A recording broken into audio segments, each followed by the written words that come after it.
going to begin this morning with a story that I may have shared with some of you before, but I think it bears repeating. The text arrived at 9 p.m., 10 p.m. for my friend and seminary classmate. "Can I vent to you about something?" she wrote. "Of course." And the words came tumbling out. A loved one's betrayal, family drama, work challenges, the casual homophobia encountered by being visibly queer in our society, overwhelm, frustration, exhaustion. I typed my question. What does support from me look like right now? Her answer, "I think I just needed someone to listen and tell me I'm not crazy, that life is really just hard sometimes." Yeah, you're not crazy. Life is really just hard sometimes. I'm sorry that you're going through it. And then so much advice and suggestions and other unsolicited ideas began to appear under my thumbs, because it felt good to be needed. Out of all the people she reached out to, it was me. I felt important. I like to think of myself as a person with wisdom and good guidance. That is an identity I relish. And then I remembered her answer. "I think I just needed someone to listen." Backspace, backspace, backspace. Pain and challenge are experienced differently by everyone, and therefore our healing is unique too. A desire to support the flourishing of all requires that we stop and listen to that range of experiences, hopes, and desires, as varied as the people who hold them in their hearts. I am not, as the song says, free to do what I want any old time.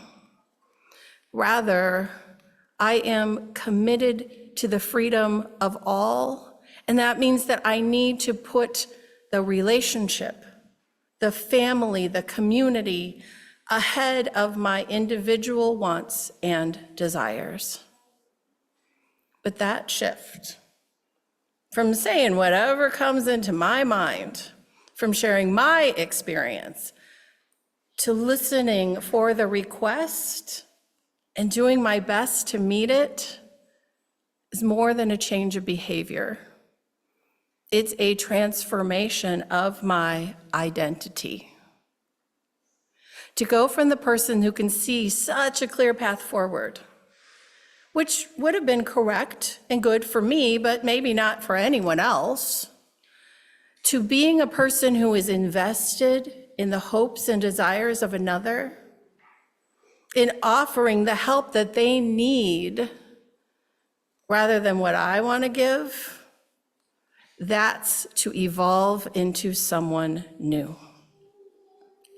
And that's scary, not the least because I really like being right. I suspect I'm not the only one. As our principles evolve into sacred values, with love at the center, we are called to be more community-minded, more inclusive, more invested in drawing the circle of love and acceptance ever wider. And that requires that we ask ourselves why we do things the way we do them, and whether there might be a better way, or at the very least other ways of doing what we do. How could we worship differently? Can it involve streamers and tinkly bells? I think so. How could leadership be different, or governance? What does it mean to be transformed into a communities of accountability when we get down to the nuts and bolts of living into our values? Is there more than one way to be right? Of course there is. And to truly accept that fact is then to stand on the shifting sand of uncertainty. Buddhist teacher Pema Chodron assures us that this groundlessness is the reality and that certainty is the illusion, but it's an awfully comforting illusion. The practice of radical inclusion begins with the acceptance not only of each other's lived experiences, but of the meaning that we have each made of those experiences. Meaning making is very personal.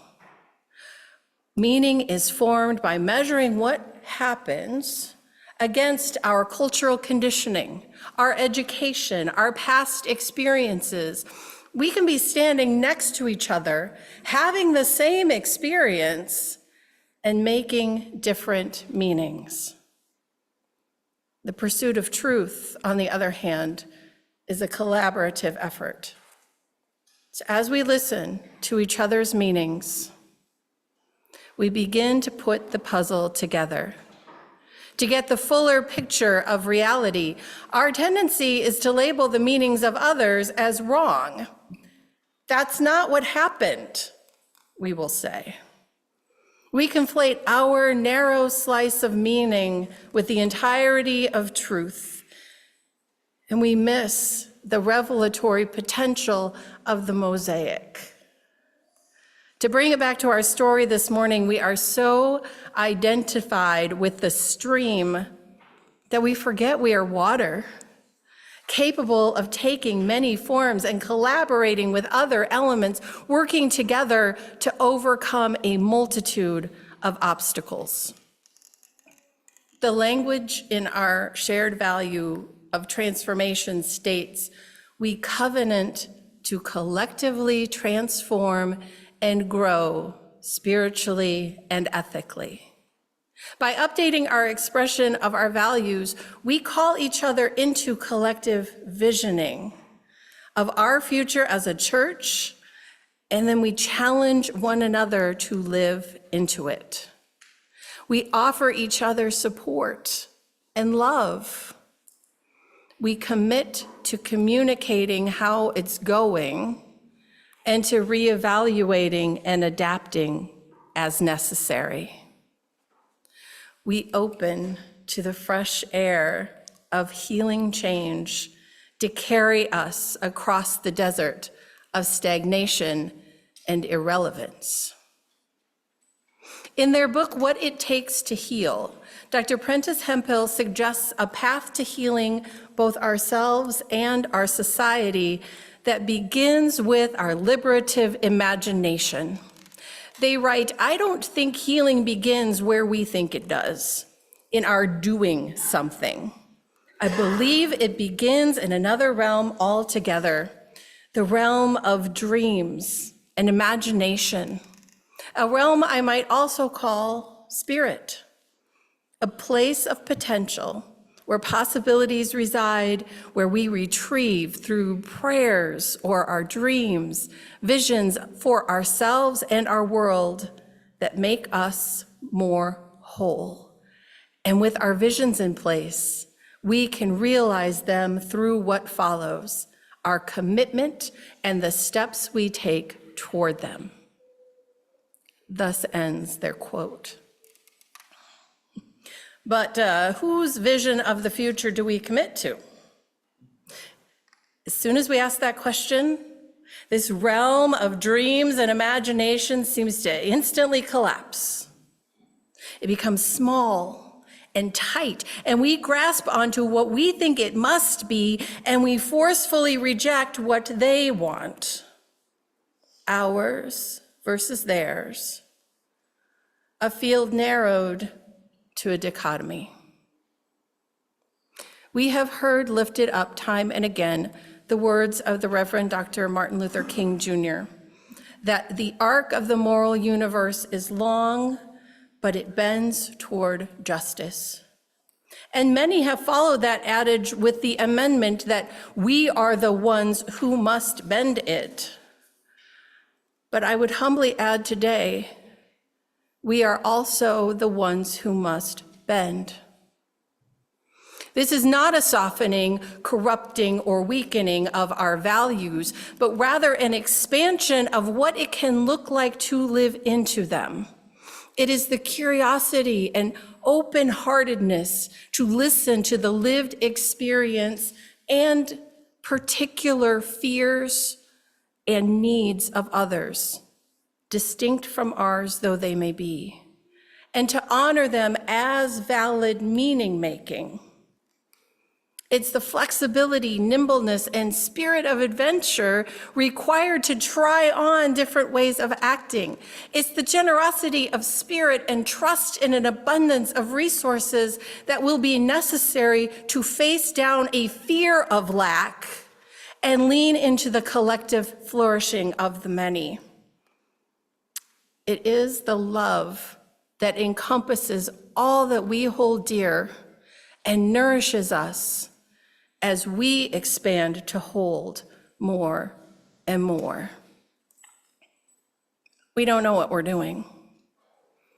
We only know that what we have been doing will not bring us into the liberatory future that we long for and know to be possible.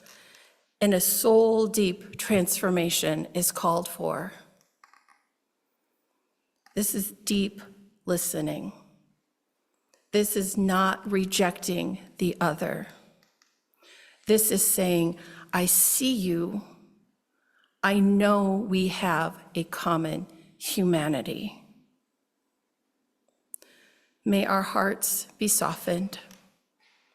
May our minds be open to that new way of caring and consoling, new ways of thriving and flourishing that they might emerge.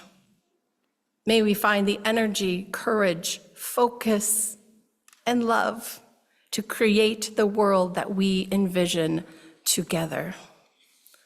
Amen.